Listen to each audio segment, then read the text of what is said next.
Baik, Assalamualaikum warahmatullahi wabarakatuh. Materi hari ini mengenai dasar keamanan cloud. Jadi pada pertemuan ini akan membahas mengenai keamanan informasi di dalam cloud, serangkaian ancaman dan serangan yang umum terjadi di lingkungan cloud. Istilah dan konsep dasar. Jadi keamanan informasi adalah kumpulan teknik, teknologi, peraturan, dan perilaku yang kompleks yang secara kolaboratif ini melindungi integritas dan akses ke sistem dan data komputer. Nah, tindakan keamanan teknologi informasi ini bertujuan untuk mempertahankan dari ancaman dan gangguan yang timbul dari niat jahat dan kesalahan pengguna yang tidak disengaja. Kerahasiaan ini adalah karakteristik sesuatu yang hanya dapat diakses oleh pihak yang berwenang.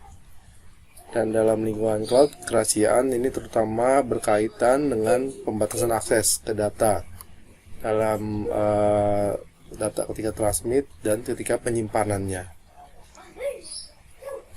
Integritas adalah karakteristik tidak diubah oleh pihak yang tidak berwenang. Jadi masalah penting yang menyangkut integritas data di cloud ini adalah apakah konsumen cloud dapat dijamin bahwa data yang dikirimnya ke layanan cloud ini cocok dengan data yang diterima oleh layanan cloud tersebut. Dan integritas ini dapat meluas gitu ya, hingga bagaimana data disimpan, diproses, dan diambil oleh layanan cloud dan sumber daya TI yang berbasis cloud. Selanjutnya keaslian adalah karakteristik dari sesuatu yang telah disediakan oleh sumber yang berwenang. Ini di sini untuk keaslian ini mencakup non-repudiation gitu ya, yaitu ketidakmampuan suatu pihak untuk menyangkal atau menganulir suatu autentikasi, suatu interaksi. Nah, autentikasi dalam interaksi yang tidak disangkal ini memberikan bukti bahwa interaksi ini secara unik terkait dengan sumber resmi. Misalnya pengguna tidak dapat mengakses file yang tidak dapat disangkal setelah penerimaannya tanpa juga membuat catatan akses ini.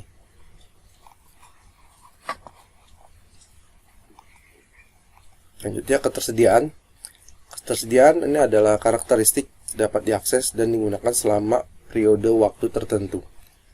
Dalam lingkungan cloud yang khas, ketersediaan layanan cloud dapat menjadi tanggung jawab yang ditanggung bersama oleh penyedia cloud dan operator cloud. Ketersediaan solusi berbasis cloud yang menjangkau konsumen layanan cloud selanjutnya dibagikan oleh cloud konsumen.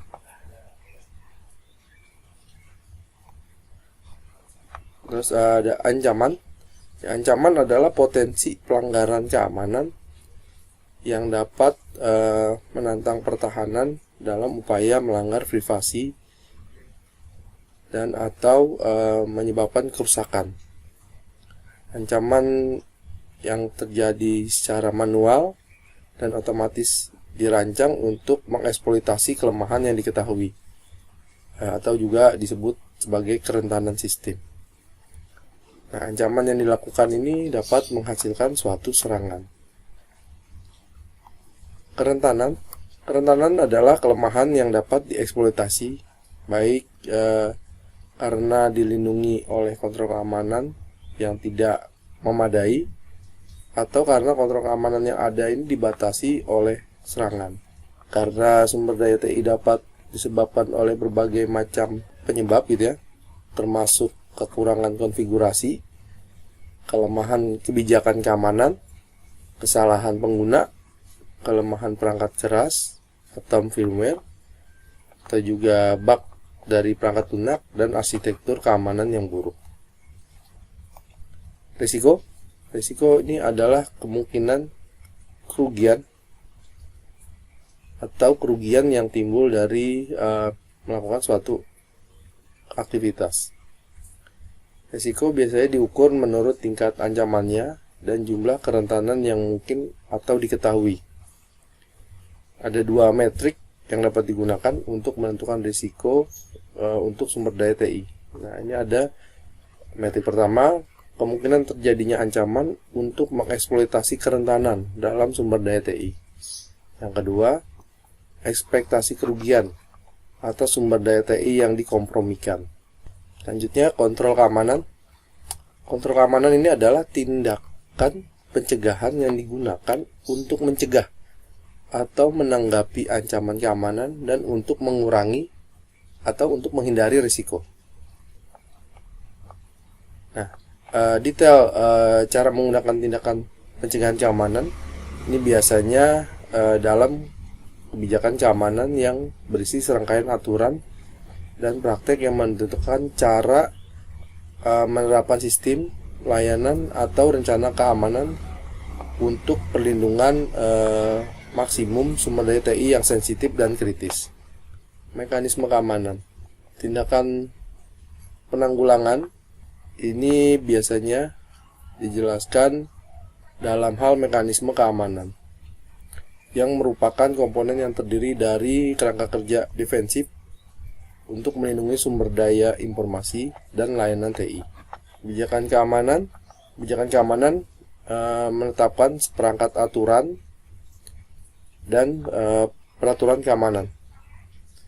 Seringkali kebijakan keamanan ini akan menentukan lebih lanjut bagaimana aturan dan regulasi diterapkan dan ditegakkan. Misalnya posisi dan penggunaan kontrol dan mekanisme keamanan ini dapat ditentukan oleh kebijakan keamanan. Nah, jadi poinnya gitu ya. Itu ada kerahasiaan, integritas, keaslian, dan kesediaan. Itu adalah karakteristik yang dapat dikaitkan dengan mengukur keamanan.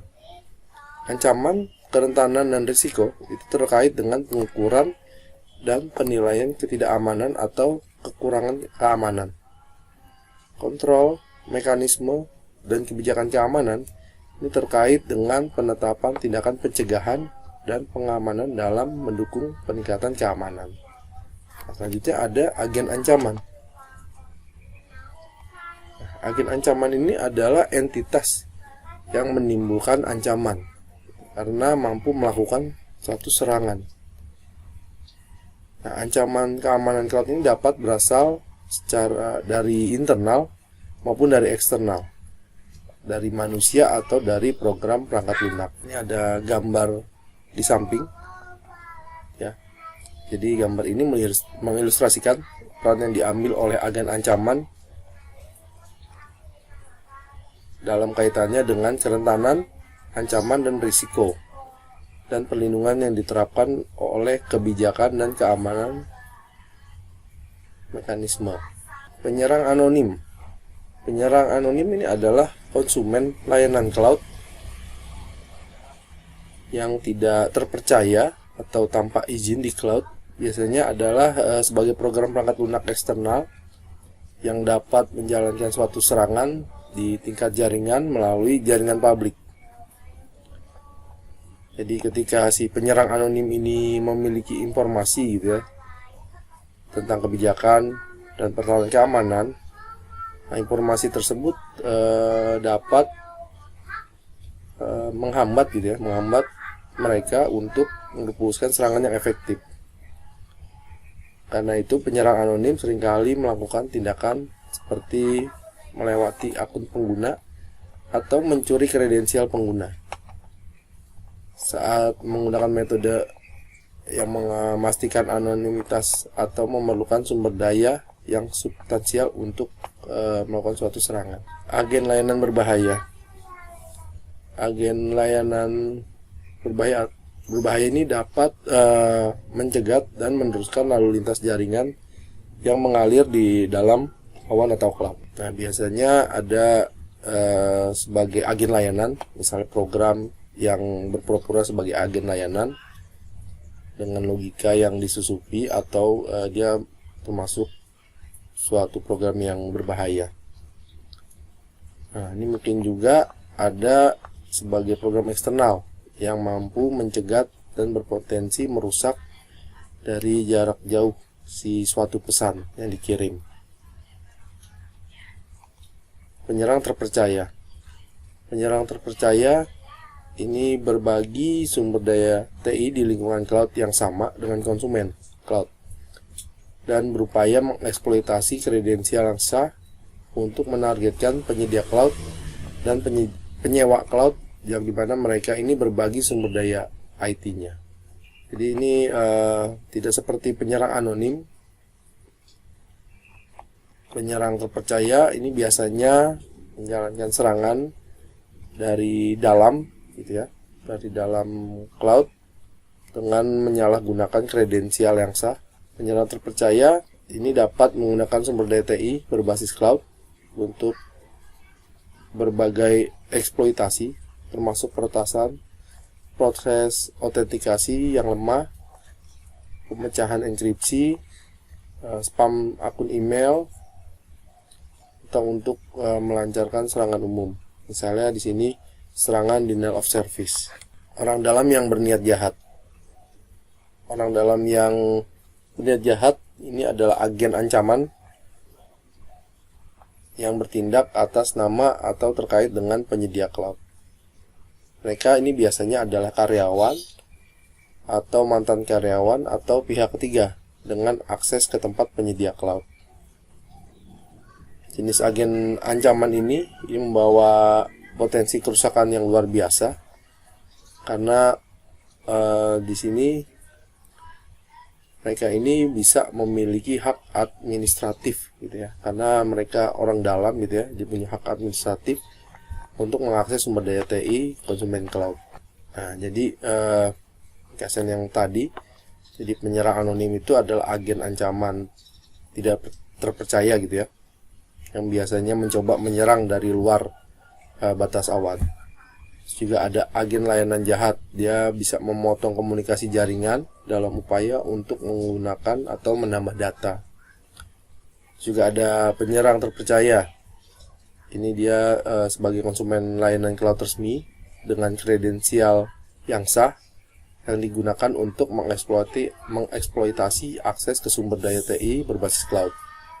Terus ada juga orang dalam yang berbahaya. Ini adalah manusia yang mencoba menyalahgunakan hak akses ke lokasi cloud. Nah, selanjutnya ada ancaman keamanan cloud. Nah, ini ada penyadapan lalu lintas. Di penyadapan lalu lintas ini terjadi ketika data yang ditransfer ke atau di dalam cloud secara pasif dicegat oleh agen layanan jahat, gitu ya, untuk tujuannya pengumpulan informasi yang tidak sah. Tujuan dari serangan ini adalah untuk dapat secara langsung mengkompromikan kerahasiaan data dan mungkin juga kerahasiaan hubungan antara konsumen cloud dan penyedia cloud. Jadi karena di sini penyadapan lalu lintas, jadi sifat serangannya itu pasif. Jadi serangan ini tidak terdeteksi, gitu ya, untuk waktu yang lama. Jadi di sini ada gambarnya, ya, agen layanan jahat sebagai eksternal, gitu ya. Ini ada konsumen, ini ada cloud service, nah ini ada si agen layanan jahat. Dia melakukan serangan penyadapan lalu lintas. Jadi dia mencegat pesan yang dikirim oleh konsumen cloud ke layanan cloud.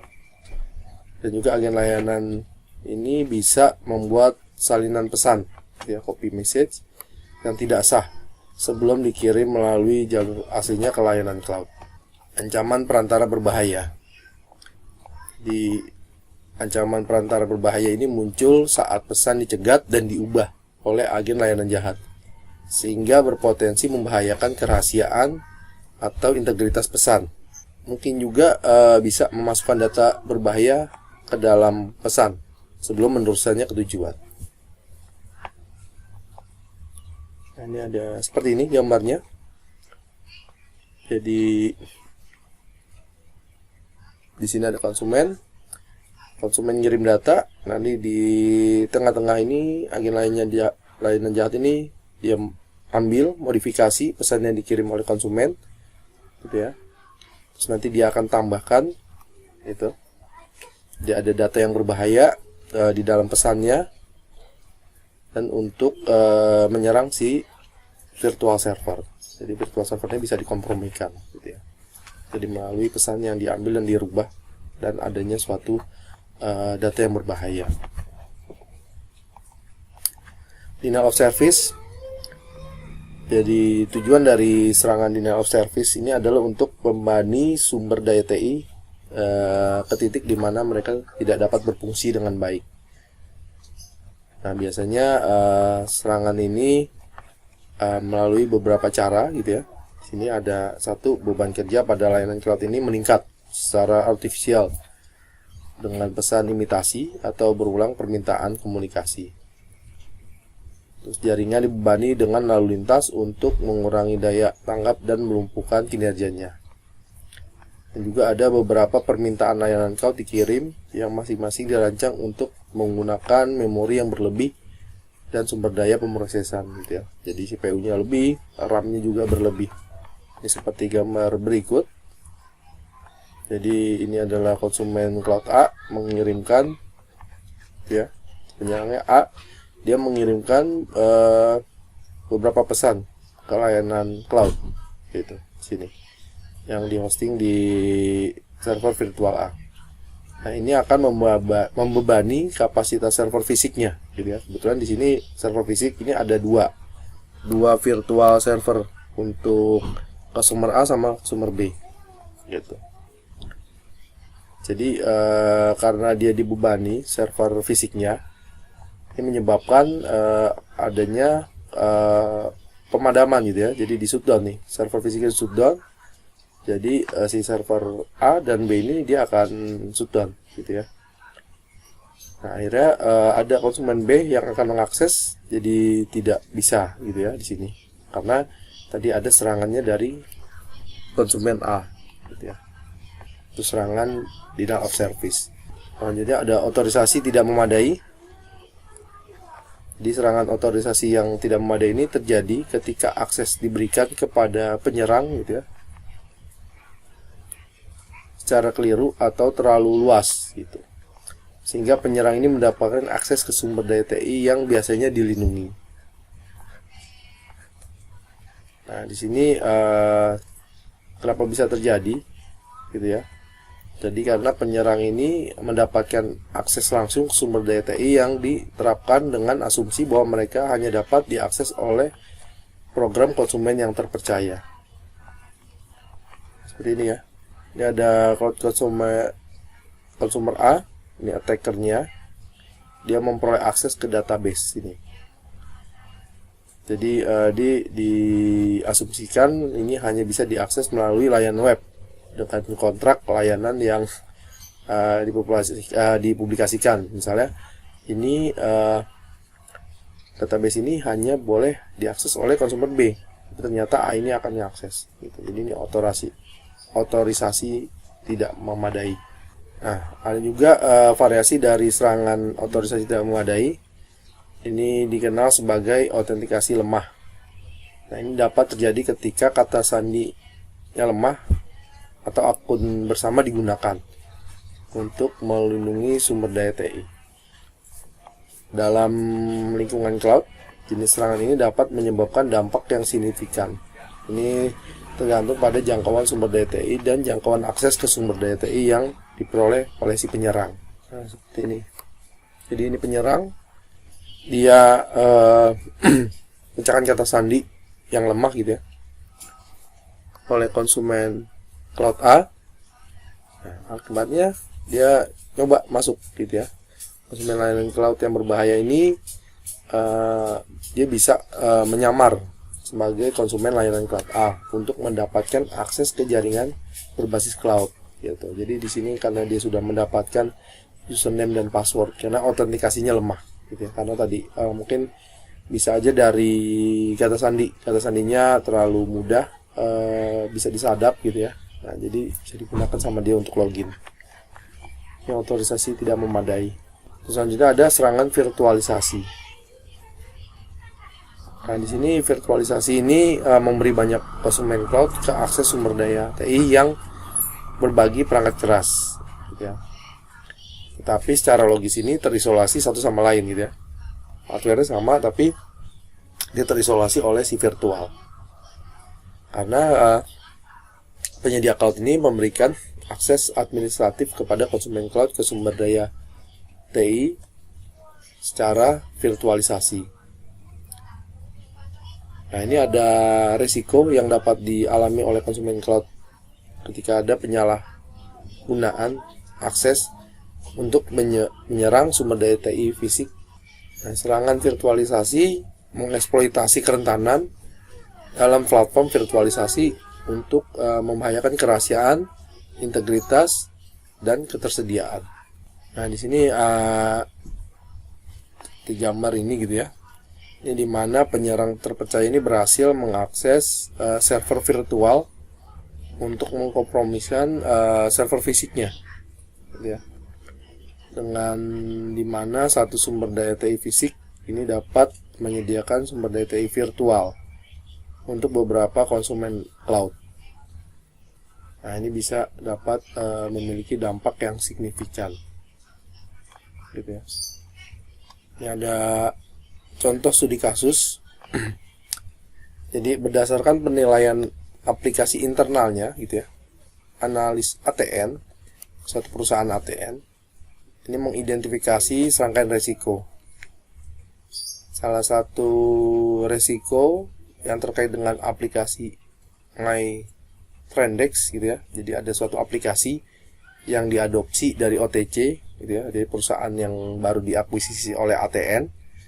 Nah, aplikasi si MyTrendex ini menyertakan fitur yang menganalisis penggunaan telepon dan internet dan mengaktifkan mode multi pengguna yang memberikan berbagai hak akses. Nah, oleh karena itu administrator, supervisor, editor, dan pengguna biasa ini dapat diberi hak istimewa, gitu ya, yang beda-beda. Gitu.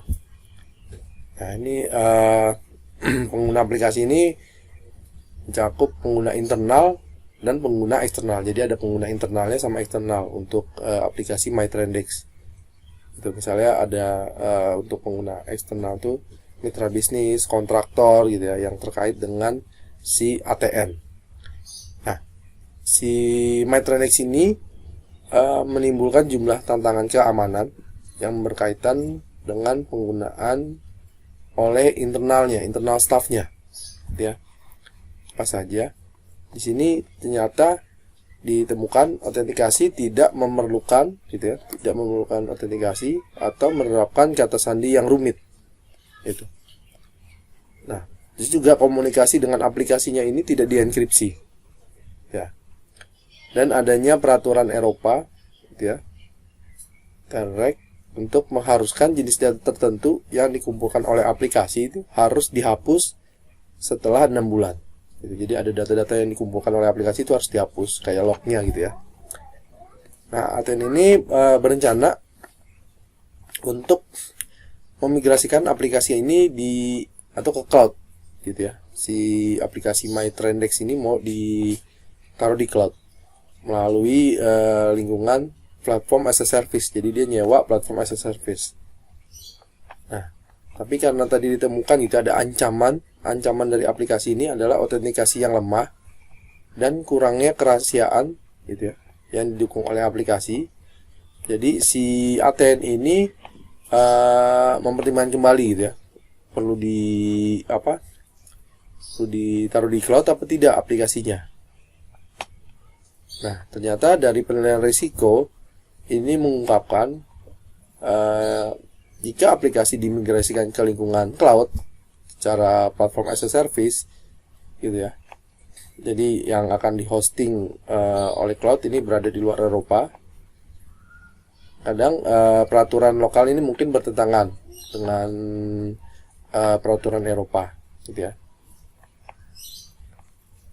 Nah, ini bisa aja mengakibatkan, gitu ya, adanya suatu penalti moneter yang dinilai ke si perusahaan ATN.